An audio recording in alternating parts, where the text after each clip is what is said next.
दिल्ली की रानी। एक थी रानी। क्योंकि राजा की मौत एक हादसे में हो गई थी, रानी को ही राज्य संभालना पड़ रहा था। रानी का नाम था रानी रश्मिवती। रानी ईमानदार थी और प्रजा की सेवा में लगी रहती थी। एक दिन उसके दरबार में 3 नौजवान आए, रमेश, सुरेश और दिनेश। कहो, क्या सहायता कर सकती हूँ मैं तुम्हारी? हम आपके दरबार में काम करना चाहते हैं ताकि जनता की सेवा कर सके।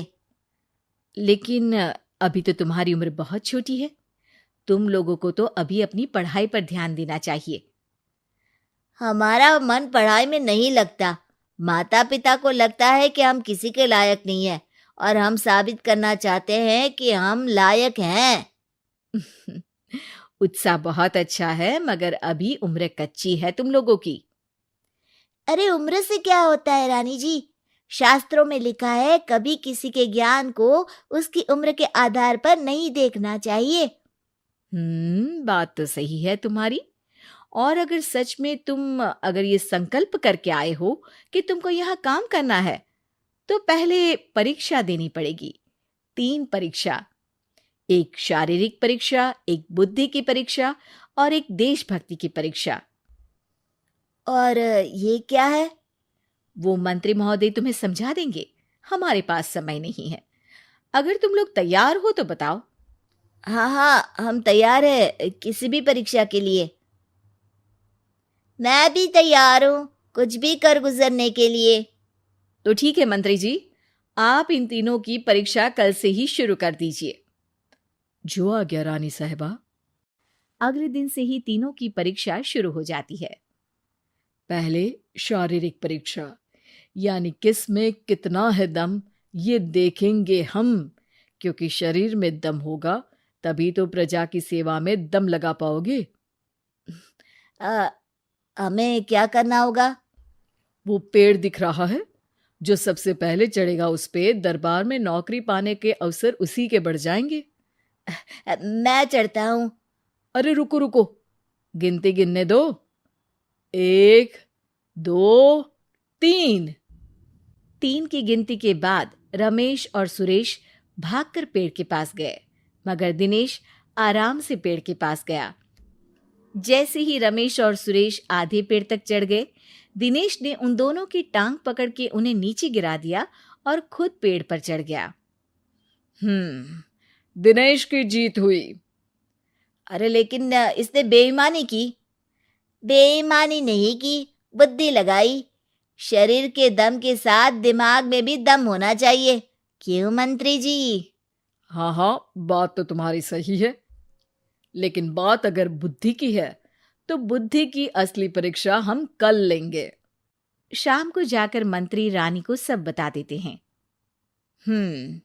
यानी दिनेश उन सब में ज्यादा होशियार है। जी रानी साहिबा। अगले दिन तीनों की बौद्धिक परीक्षा का समय होता है। आज हमें क्या करना है मंत्री जी? थोड़ा सब्र करो, कल जल्दबाजी में ही हारे थे तुम। सही कह रहे हैं मंत्री जी। अरे तू क्यों ज्यादा बोल रहा है?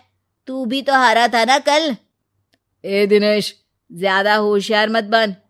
अरे अरे अरे, लड़ो मत। आज की परीक्षा पर ध्यान दो।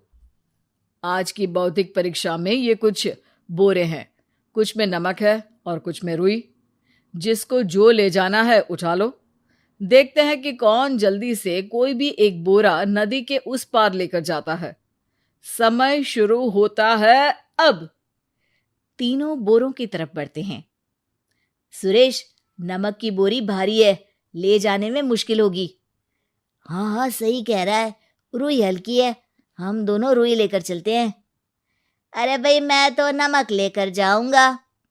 रमेश और सुरेश ये सोचकर हंसते हैं कि आज तो दिनेश हार ही जाएगा। दौड़ शुरू होती है। 1, 2, 3। तीनों नदी की तरफ भागते हैं। रुई में वजन कम होने के कारण रमेश और सुरेश आगे निकल जाते हैं और दिनेश थोड़ा पीछे। पर जैसे ही वो सब नदी में जाते हैं, दिनेश की बोरी का नमक गलने लगता है और वजन कम हो जाता है, जबकि रमेश और सुरेश की रुई में पानी भर जाता है और बोरी का वजन बढ़ जाता है। अरे ये इतनी भारी क्यों हो गई रमेश? अरे मुझे क्या पता, शायद जादुई बोरी है। अरे लगता है कि हम बेवकूफ बन गए। बने नहीं हो, तुम हो ही बेवकूफ। इतना तो पता होना चाहिए कि पानी में नमक गल जाएगा। दिनेश का पूरा नमक गल जाता है और बोरी खाली हो जाती है। वो जल्दी से रेस पूरी कर लेता है। इस परीक्षा के विजेता भी दिनेश ही हैं। उसने दिमाग लगाकर दिखा दिया कि वो बौद्धिक परीक्षा में भी रमेश और सुरेश से आगे है। अब कल तुम्हारी देशभक्ति की परीक्षा होगी, जो स्वयं रानी मां लेंगी।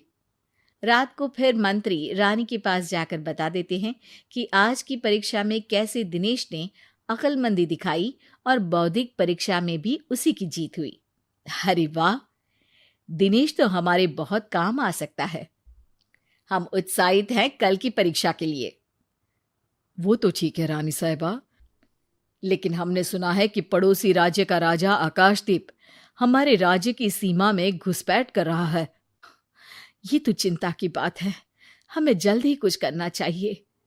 अगले दिन रमेश, सुरेश और दिनेश अपनी आखिरी देशभक्ति की परीक्षा के लिए दरबार में आते हैं। प्रणाम रानी साहिबा। नमस्कार रानी जी। प्रणाम रानी माँ।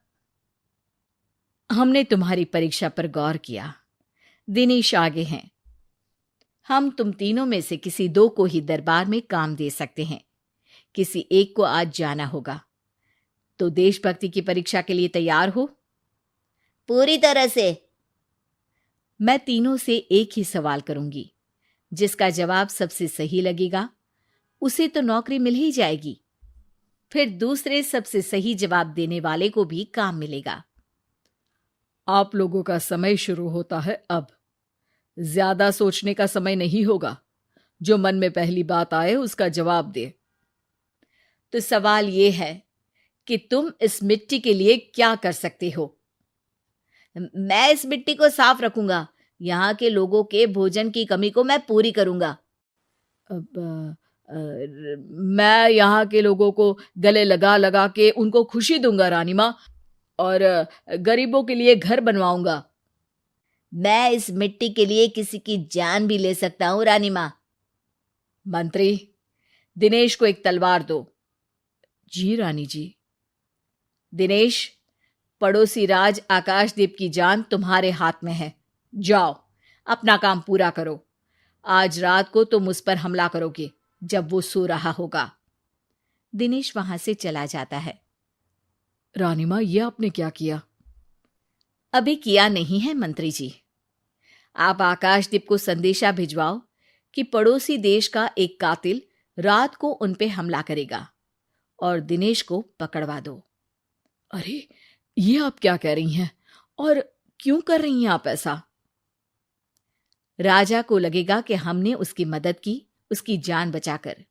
वो हमारे राज्य का पीछा छोड़ देगा और हमारा एहसानमंद हो जाएगा। और दिनेश का क्या होगा? इस राज्य को दिनेश जैसे शातिर और लड़ाकू लोगों से ज्यादा जरूरत है, ऐसे लोगों की जो लोगों को खाना खिलाने की और खुश करने की बात करे। और ये गुण सुरेश और रमेश में है। इन्हें नौकरी दे दो। दिनेश बहुत चतुराई से नौकरी हड़पना चाहता था, जिसके लिए उसने रमेश और सुरेश जैसे दोस्तों का भी नुकसान किया। पर रानी ज्यादा चतुर निकली। उसने एक तीर से दो निशाने लगाए। दिनेश जैसे खूंखार युवक को राज्य से बाहर करवा दिया और पड़ोसी राजा आकाशदीप को अपना एहसानमंद कर लिया। पूरा दरबार रानी की जय जयकार कर रहा था।